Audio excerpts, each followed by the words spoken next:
Welcome to the Fabulous at 50 podcast, where we are changing the aging narrative. I'm your host, Joanne Newduck, and I'm thrilled to bring you stories that matter and celebrate your place in the world. As an advocate for lifelong learning, health, and women's empowerment, I believe it's never too late to live the life you've always imagined. Through lively and informative interviews with inspiring guests, we'll explore a wide range of topics relevant to our global sisterhood of vibrant, inquiring women just like you. Join me for today's episode, and let's start changing the aging narrative together. Hello, everyone, and welcome to today's podcast. Have I got a treat for you? I must admit, I'm a little starstruck, for in my world of energy, I so admire this next guest and am thrilled to be having her on and have a conversation and bring this whole discussion around energy and how it interweaves throughout our lives and throughout our world. And so I just want to do a little introduction and then bring on my guest for you. So Prune Harris has dedicated her life to understanding and sharing the world of energy, perceiving the vibrational and colorful patterns that connects humans, animals, trees, and the earth. Her journey took a transformative turn in her mid-30s when she realized that her unique ability to see energy was a little uncommon with everyone else. Certified in Touch for Health Kinesiology, Energy Medicine, Eden Energy Medicine, plus Celtic and Norse shamanism, Prune has trained globally with healers and wisdom holders. After 20 years as a clinical practitioner, she now reaches a broader audience through her courses, social media, YouTube, and her best-selling book, Your Radiant Soul: Understanding Your Energy to Transform Your World.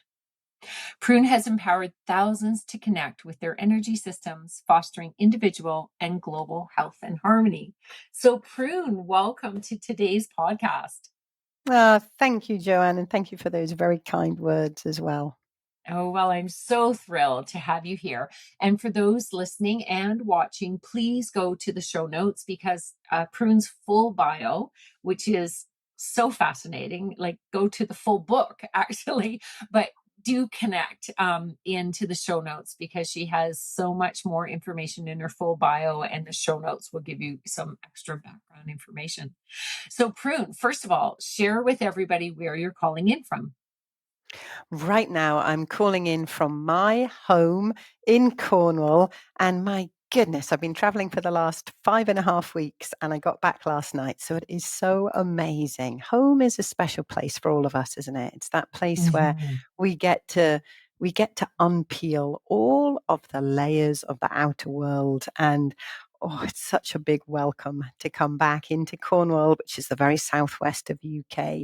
We're here in summer now, and the blossoms are magnificent, and it's very, very special land for me.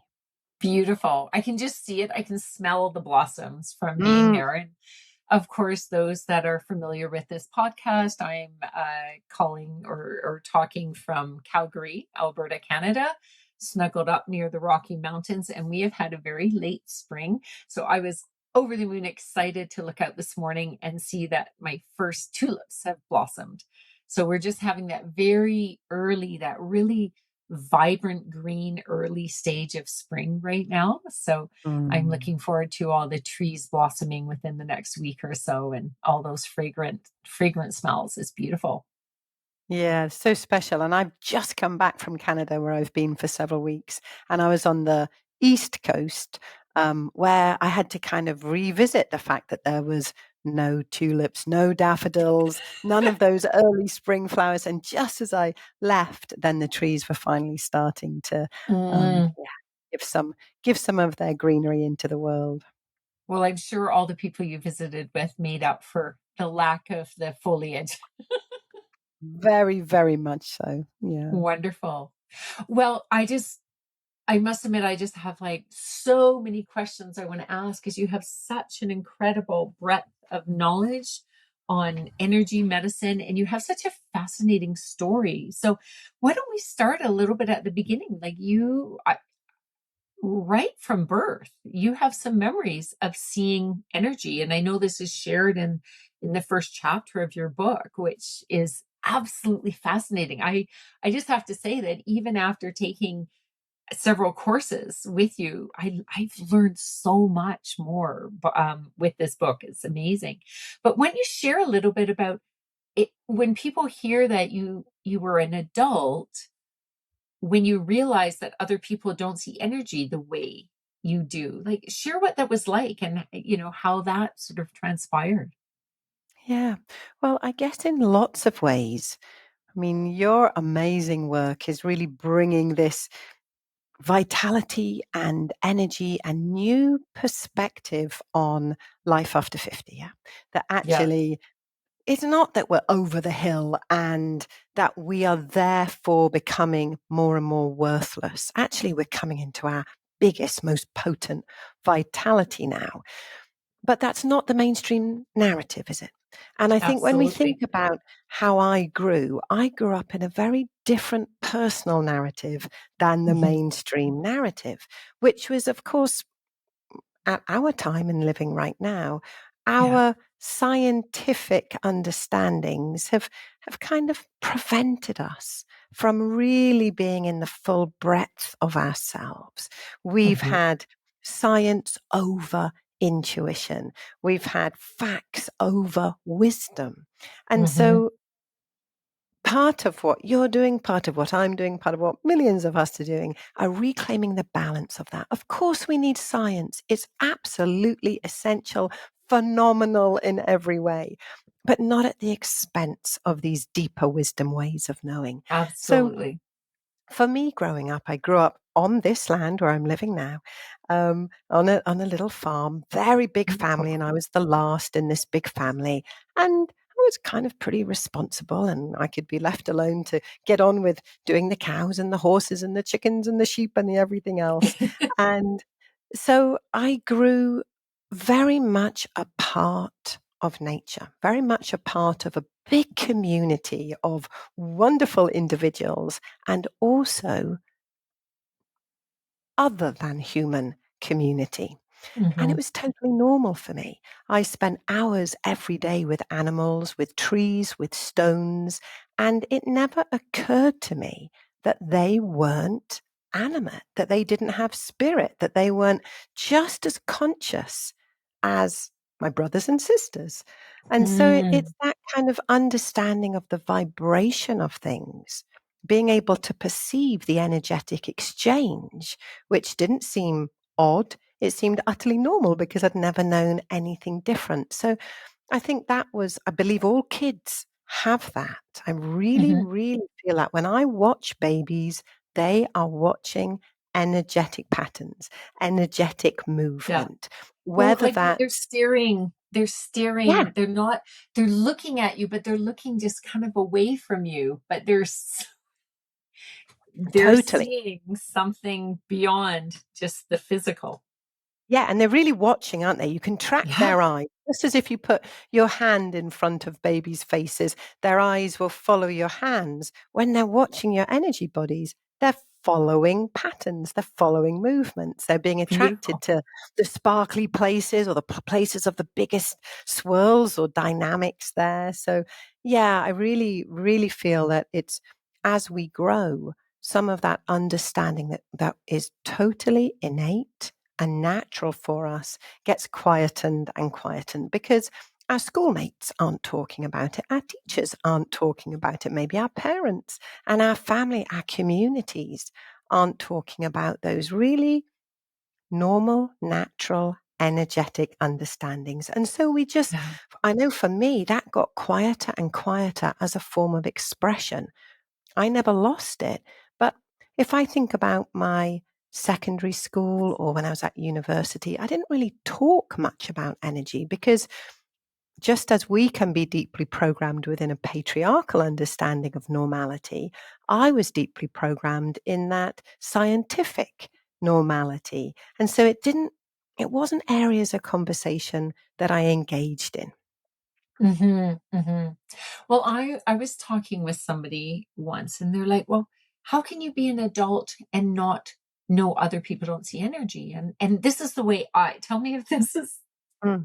makes sense. But I was like, "Well, when you see something that's just given, but it's not a conversation, it's a bit like how often do you nudge someone and go, do you see they have an elbow? What's their elbow look like?" Mhm. Right? You just assume everybody can see that they have an elbow.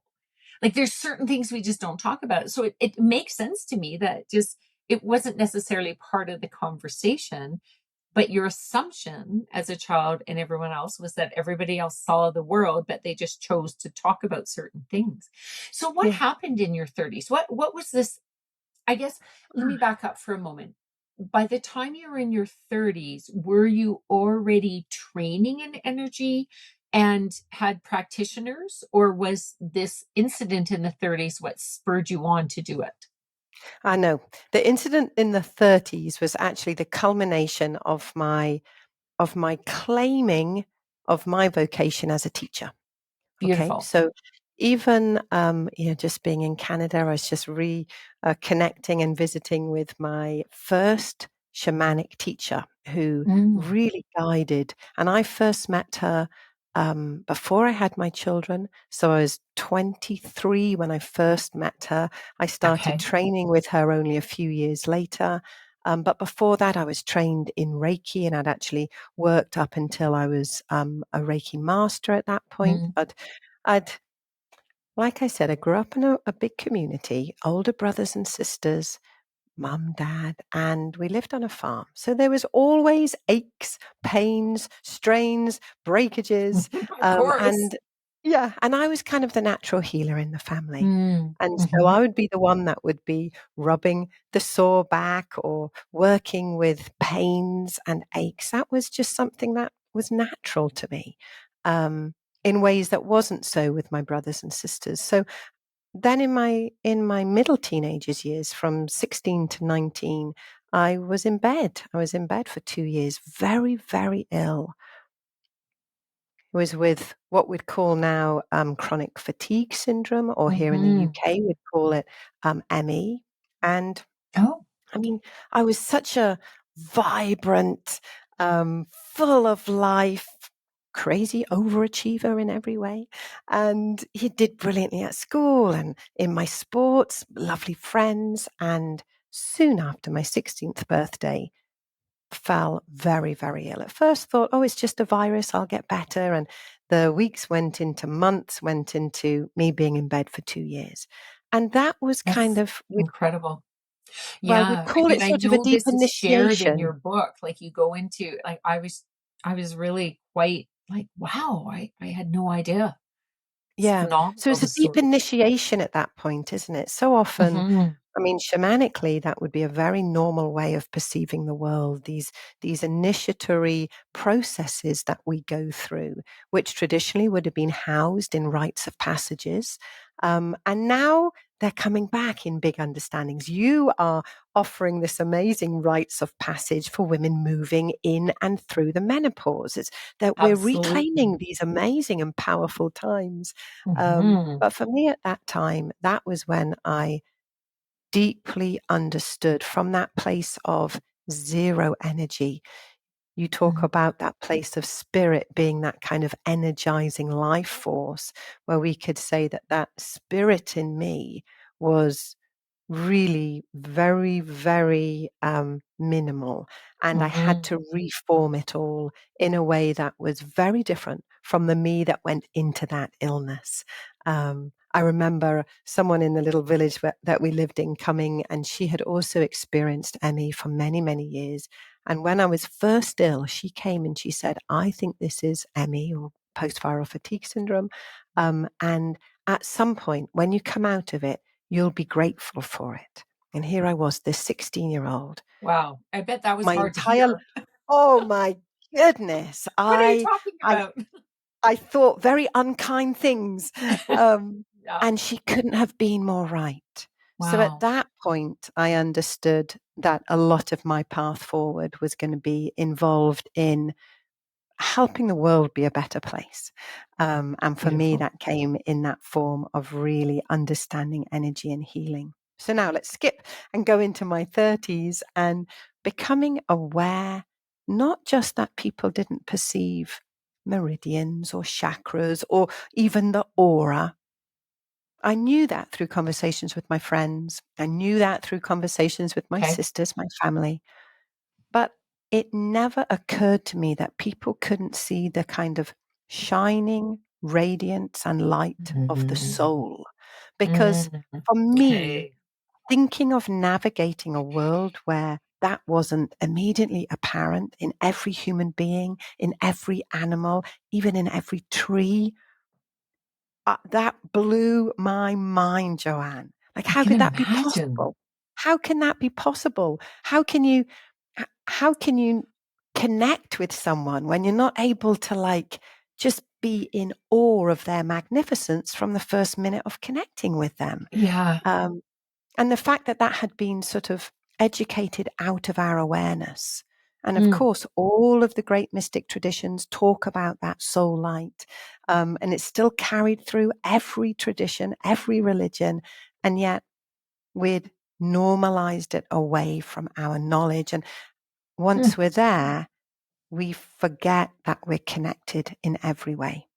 And for right. me, as part of my journey as a healer in this world, it's to heal that breaking of connection so that we Mm, can return to our natural place as part of this amazing world and feel deep in our understanding that whatever we do to ourselves, we do to the world, we do to each other, and to find those pathways of healing back into connection. beautiful. I'm always in awe of how you explain things. Like it's such a gentle way that takes a concept that often is hard for people to get their head around, their minds around. And you bring it in a way of like, yes, okay, that makes total sense. Right. Oh, thanks. So Thanks, Joanne. yeah, no, I found that I just, it's the way you take the big complex and put it into words that we're used to hearing and understanding. And so on that vein, I know my mind often goes off into thinking about all sorts of things. And the one I want to ask a question about is because you have trained in different energetic modalities or trainings, I'd love to ask you, can you compare and contrast? Is I guess my best question right now. Things like, there's Reiki, there's shamanism, there's, like things like Eden energy medicine, there's, the healing kinesiology, like that. Mhm, There's so many different ones, and you get people where they're just in one. But what I've noticed a lot, and for myself, is once you've trained in one, it's like once you know one instrument, you can pick up, another and another mhm. and another. Can you do a little bit of comparing and contrasting? Because I know a lot of people, I'll just preface it with this, and definitely within the community, I think Reiki is what people understand, say acupuncture or Reiki. Mhm, Those two come up a fair bit, or they're hearing about chakras a bit more. I know I have mhm. plans. I want to teach a little bit more about that to my community. This came up at a recent event that people ticked off. They want to know about it a bit more. Is there's I never want to say there's a right and a wrong way of doing something. I was just saying, what have you noticed as commonalities in them? And and I guess what drew you to them? Anything Yeah, around that, comparing and contrasting them, I'd love to hear your views on. yeah. Well, for me, it's very, very simple. And I don't believe I was the first person to say it. I don't believe Albert Einstein was the first Yeah. person to say it. But, everything is energy, everything. So whether you are a yoga teacher, a massage therapist, a wife, a mum, a businesswoman, a gardener, everything that you are is energy. Every healing modality, every non healing modality, every Yeah. boardroom conflict, every horror that we see in the world right now, all of that's energy too. So when we understand that we are in direct relation with those energetic fields and that we get choice within them, we get to determine what energy we put out into, let's say, that great web of life or that interconnective energy field that is our world. So when it comes to different healing modalities, then each of them bring forward a specific focus on the overall resonance that we are. And my feeling about that is that each of us independently, each of us as a group, as a community, as a nation, we kind of have natural resonances. So we've got something that forms out of, let's say, a beautiful chakra practitioner who's really coming from that Ayurvedic tradition. Yeah, maybe Hmm. through movement, yoga, herbs, food, meditation practices. Yeah, so all of that is held underneath that amazing culture that came out of ancient India. Yeah. But then maybe you just resonate so much with the chakras. While someone who loves the herb world brings the herbal understandings of that great connected tradition. While somebody else really loves the body based movement and how they feel Yeah. after it. So they bring forward yoga rather than chakras or herbs. You can't remove the chakras, the herbs, the meditation, the yoga, the movements. You can't remove it from its original body of wholeness. That Yeah. was a philosophical and relational understanding of how to be in the world as a body, as a soul, as a connective, flowing energy form. So, all of those different modalities find a particular thread. Let's put it that way. They find Yeah. that thread in the ancient traditions. Healing is the oldest and most ancient tradition. So they find different threads. And then for me, the big question is what lights you up? And usually it's not a matter of what, it's who. What teacher Mm-hmm. sparks your soul? What teacher sparks your curiosity? And I've met some of the most phenomenal healers, and there's always a person behind them. There's always a person. I'm thinking of my amazing cranial sacral osteopath who I have the pleasure of having sessions with. And I say to her, why did you choose this? She could have gone in any healing modality because she's so gifted. And she tells me the story of the person that inspired her. So Totally makes we are sense. yeah, we bring our gifts, or maybe the very, very scientific or mathematic. There's an amazing form of healing called biogeometry. People Mhm. who are mathematically minded love that because of the science involved in their training. So it's got to light us up. It's got to, in some way, resonate with the vibration of our soul path. Um, yeah, so I think that's what I would say I to that love it. question. What a Mhm. beautiful explanation. Sometimes I think of it as simple as, we all need clothing, but you can send 100 people to the mall and somebody's going to come out with like a really cute top and jeans and somebody else with a dress. It's all clothing, it's all Mhm. energy, but how we want to express and go. Yeah. And all of it, as long as it's, as you said, lighting us up, making us more joyful, doing that. Of course, my nursey brain also relates it to, and this is how, if this is helpful, I know when I was learning from you and through Eden Energy Medicine, I'll be honest, and I'm sure there's people listening, I got very confused going, what are they talking about? The energy body. Mhm. There's the chakras or the chakras, depending on English and Canadian accent here, the chakra system, and we have, the meridians, and we have our aura. How did that work? And then I went, well, wait a minute, it's just like our physical body in the sense of we have a respiratory system, we have a digestive system. They're separate systems, but they all work together. And really, is if you impact one, if you do some breathing exercises, that's going to impact everything. If you move your muscular system. And so that's how I used that analogy for the energy body, and then that's how I stepped into it. Because if someone's listening that's going, what are you talking about? I've not really heard of energy systems.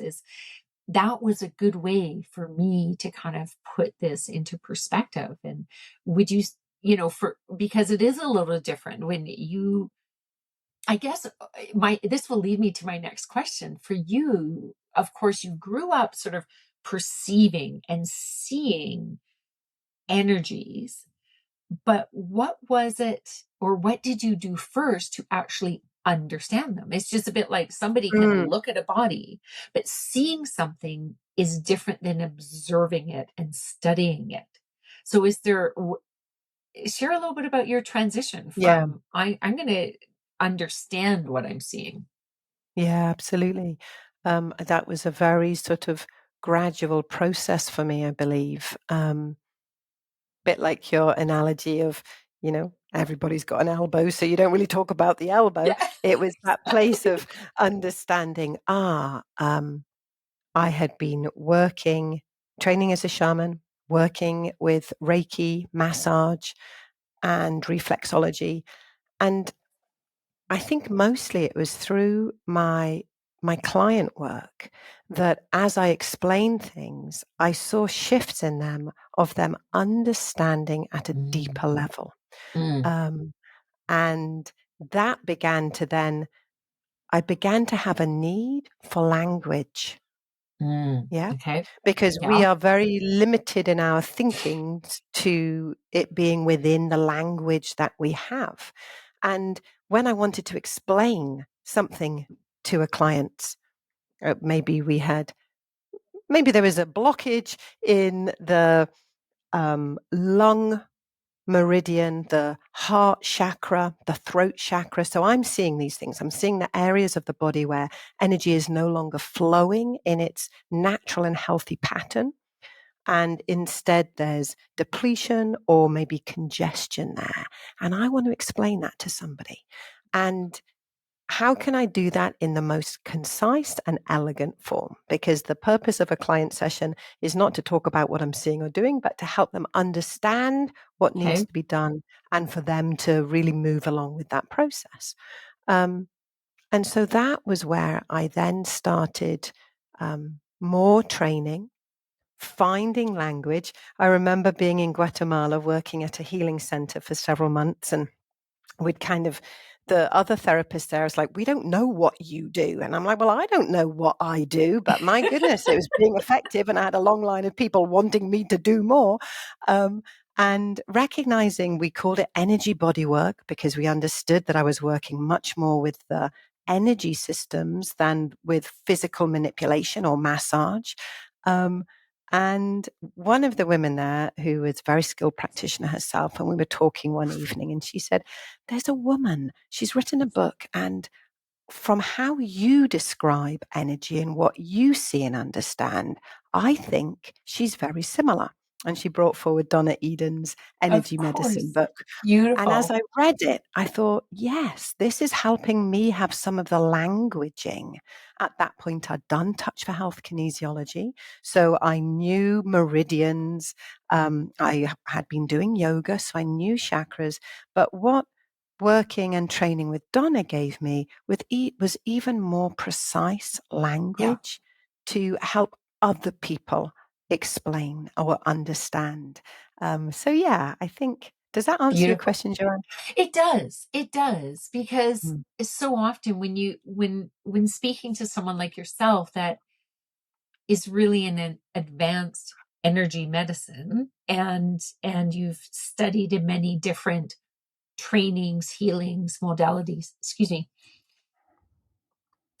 Um, I get curious, and I think other people do, kind of like, how did you get there? What led Mm. you? And I can see this beautiful, you had this innate ability. And I know there's people listening. I've talked to people within my organization where they come forward when I start talking about it, they come forward and go, well, I've been able to see auras all my life, and I've been able to do Mhm. this, or I've been able to do that.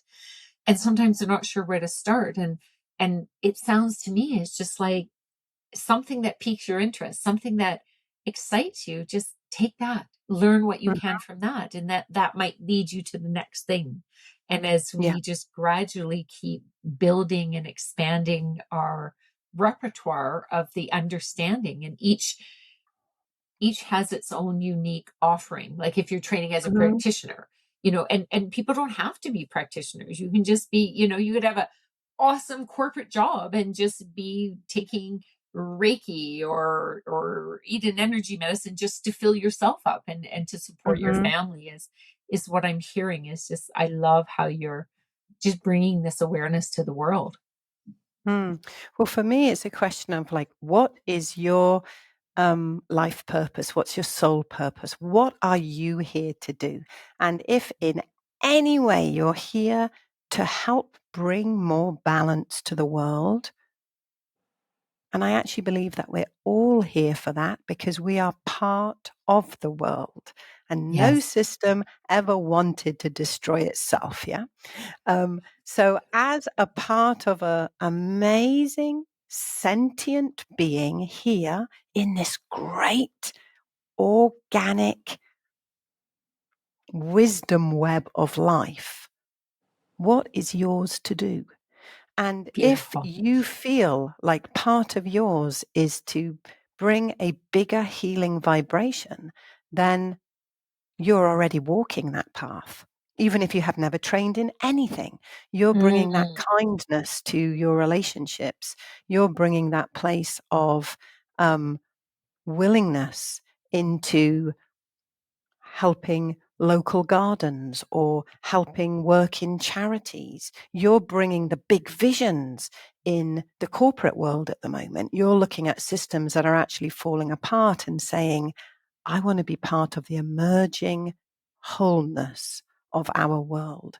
So for me, all of those are healers as well. They're not maybe beautiful. practicing with clients, but we we emit our soul's vibration at all points.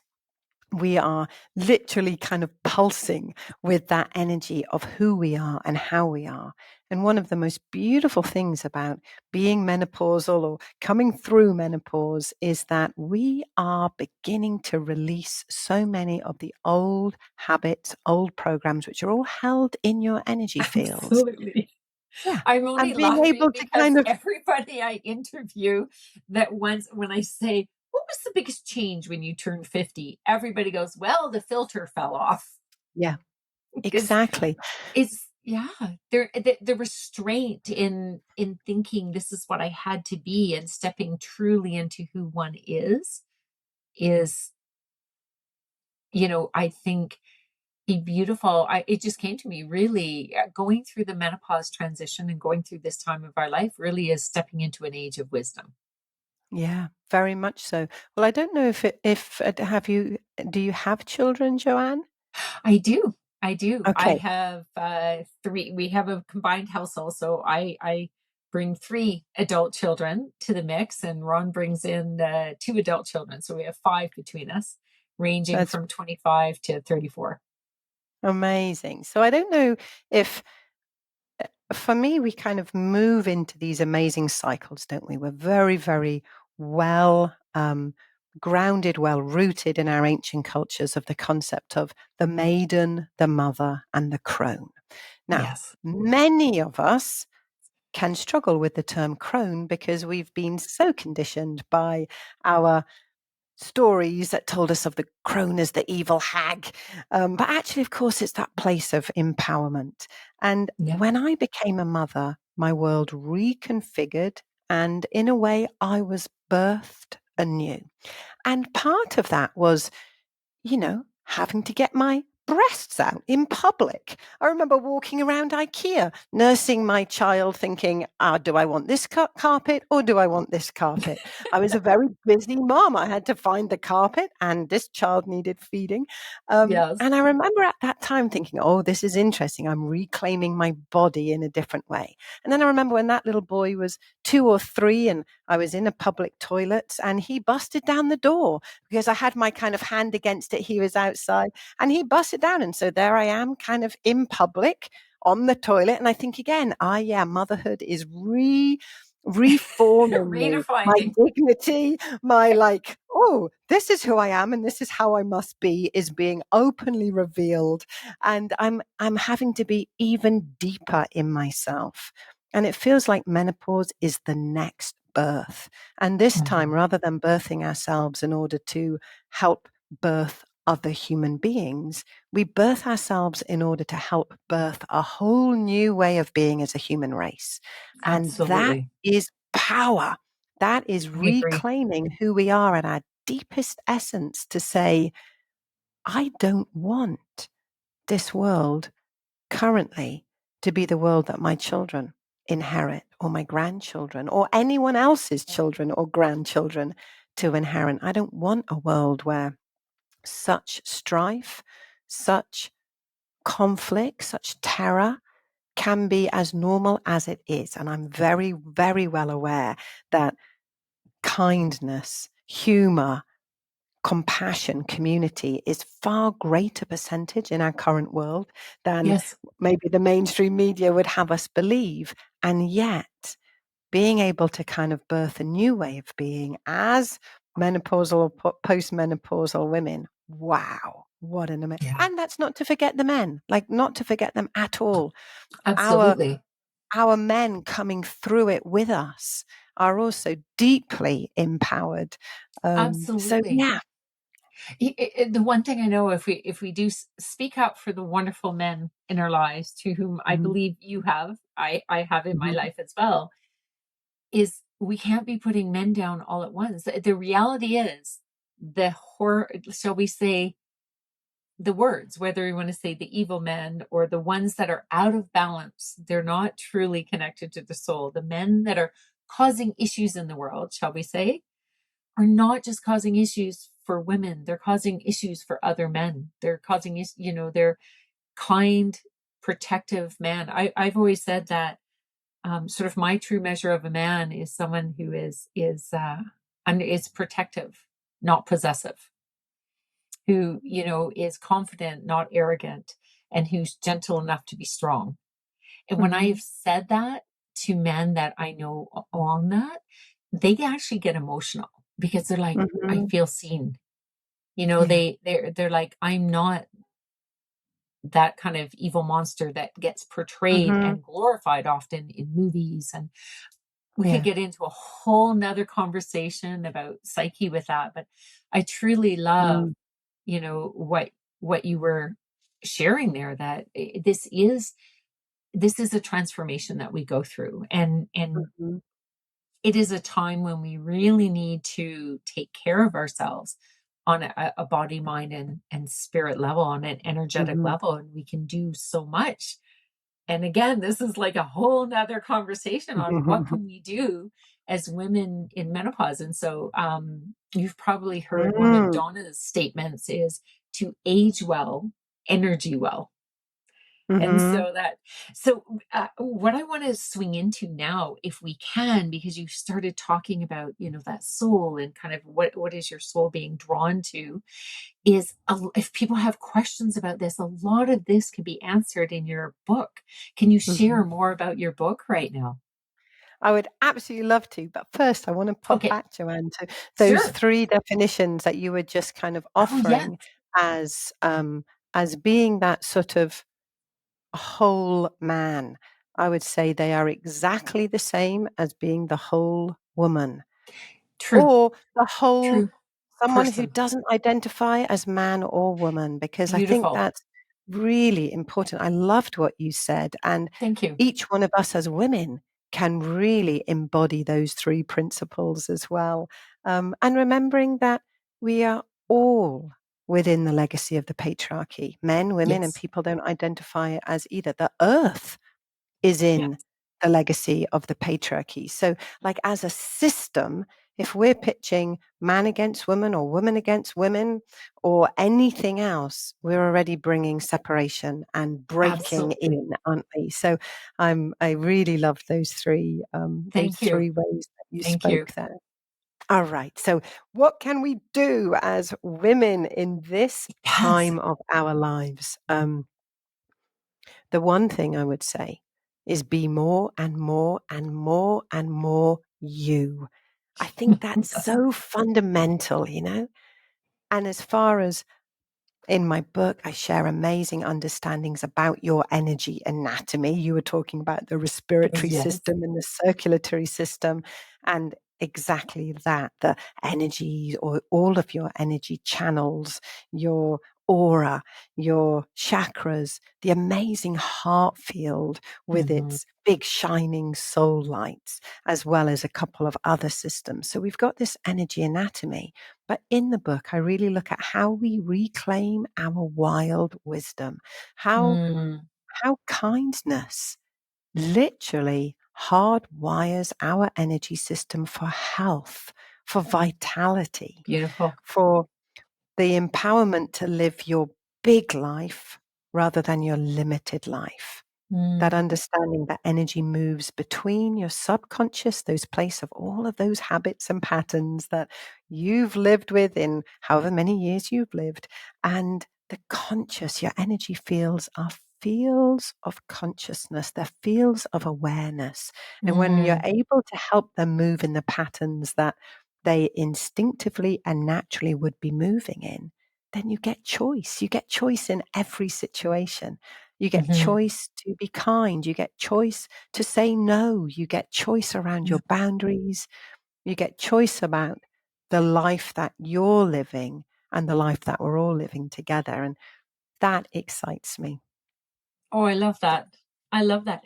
Can you share with people, we'll put this in the show notes as well, but if somebody's going, okay, I want your book. I want more of you. How do they find more of you? And especially your book? Yeah, so the book itself is available in most big stores. I always love supporting the ethical stores here in the UK. We have hive.co.uk. I'm not sure what the equivalent would be in Canada, but we can certainly let you know so you can pop that in the show notes as well. They support your local bookstores as well. Hmm. Um, so many, many different ways. And then, of course, like YouTube and Instagram, I've got over 300 videos now on YouTube. And I'm always posting more information about how you can be in alignment with your energy, simple techniques and practices that you can do. When we're going through menopause, there's something very specific that happens, which is we get a thickening, a densening of our electrical energy. And that's why we get things like hot flushes. You know, there's a sudden huge movement of electrical energy in the body system. And there's some really simple, easy, can do anytime, anywhere techniques just to help bring that electricity not down in its strength, because that's partly what gives us this kind of thick, juicy power, but to help it move in patterns that aren't chaotic, that aren't either zapping your life force or fueling you with rage. So, yeah, please come along and look at those videos and start working. Be your own energy detective. I've also got courses on my website that can direct you if you want more tailored understanding about your hormones. Absolutely. And I know if you have new courses coming out, I'll be Mhm. sharing those. And say the title of your book one more time. Your radiant soul. Understand your energy to transform your world. Beautiful. And that they Mm. can buy it in hardcover, like not, or Yep. like a paper book. Yep. Um, is it available as an ebook as well? Yep. It's a Yeah. Kindle, and I've also completed it as an audio book. So Perfect. um, we've got very many choices, however you And best like to I enjoy a book. Yes, and I must admit, for books like this, I like having both. I like having a book that I can reference and read, but you actually narrate the book as well. So Mhm. being able to Yeah. hear your voice and explaining it to me, that just brings a whole different energy to consuming, shall we say, that type of um, type of information Yeah. and being able to I'm listen. exactly So the same. I'm exactly the yeah, same, Joanne. I'm glad to I hear you do that. I oh tend to yeah, no, listen and read at the same I'm a time. bit addicted to having the like uh audio type books as Mhm. well. And I think part of it is, you know, it's I feel like I'm constantly filling my inner child because I like being read to. I have to say, Mhm. at a grade 7, so this is already junior high teacher that read to us. And I Mm. loved it because he goes, everybody, it's not just for little children. He sort of broke that old belief that, oh, you're a little child, and once you're old enough, you read by yourself. And he goes, having somebody read out loud to you and receiving it or Mm. reading out loud to someone is just this cool shared experience. So he introduced me to the C.S. Lewis books at the time. So Yeah. again, another whole cool conversation. But Well, that's something that my husband and I regularly read to each other. So right now he's yeah. reading me Beowulf. I was recently at an Oh, amazing Anglo-Saxon archaeological site, and oh, um, beautiful. so yeah, it is still such a shared pleasure, to be read to It and to is. read to people as well. Yeah, I do. I love it. I think it's beautiful. And I know that I would love for us to continue and talk on for much longer, but we are getting close to winding up here. So why don't we swing into I would love to hear if you could share just kind of what are your top 3 pearls of wisdom or takeaways that you would like the listener to really, you know, be top of mind as we Mm. end this segment. Yeah. Well, we know the saying, you can't teach an old dog new tricks. Yeah. Yeah, terrible I saying. I absolutely fundamentally disagree with it in every way.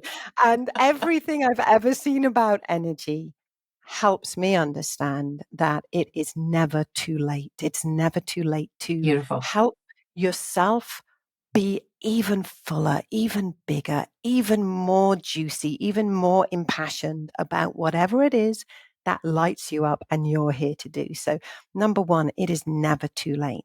Number two, you are way more powerful than you can possibly know. Mm. When you understand your energy, you have that capacity to bring change, to bring healing, to bring vitality and peace to every part of your life. And that changes the world for all of us. And that's my number three, is that we need you. We need every one of Mm. us. The vibration that I emit affects the vibration that you are, and likewise. And now times that by 8 billion people. So understanding that you belong here, that you are so deeply beloved of this amazing cosmos, this amazing planet. And how do we inspire each other to step up even more fully into that place? Oh, beautiful. And I just want to, if you're just listening and you're not seeing the visual on YouTube, just if we could just put our hands on our heart and just really drink in those wise words. And I do want to share, especially for those who are new to the learning about energy, is I can imagine somebody might be saying, well, how do I start working with my energies? And I would say, get your book, get Hmm. Prune's book, because as she goes through each chapter, she also shares some simple energy practices. And Hmm. sometimes it's as simple as holding your hands on your heart or different Yeah. parts of your body or different movements or different breaths. There's lots of very simple practices that we can do that can help us tap into what's happening within our energy. And I am so grateful for you being here today, Prune. And thank you for taking time out of your busy schedule, especially after traveling Mm. and attending a beautiful wedding recently. I'm so glad that you're able to be on today's call. And I do hope that we can invite you back in the future and perhaps you'll have another book out at that point. Who knows? Mm. Or I'd another love that. course. Well, Yeah. thank you, Joanne. Thank you so much. It's a delight to chat with you and for us to be supporting each other as well. Beautiful. I'm very much Mm. looking forward to diving even further into the book. I have gone through, I've read most of it, but I'm actually circling back and I'm listening to it right now. So I'm looking, you keep me entertained when I'm having lunch by myself. Well, I'm very glad to share a lunch with you. Beautiful, beautiful. Well, take care, everyone, and please do check out the show notes. We'll put all the various links in there. And I hope that you enjoy listening to Prune as much as I do. Thank you so much for tuning in today. But before you leave, I'm curious. What pearl of wisdom are you taking away from today's episode? I do hope it held some inspiration or information for you to live your best life. If you are not yet part of our sisterhood, I invite you to join our community by visiting our website, fabulousat50.com, and you'll receive a free copy of our ebook, Make Mine Fabulous, 21 Ways to Energize Your Life. It is packed with loads of tips and tricks. Plus, if you haven't already done so, please subscribe to this podcast and leave us a review to let us know what you think. Remember, keep choosing fabulous. It's never too late to live the life you deserve. Catch you on the next episode.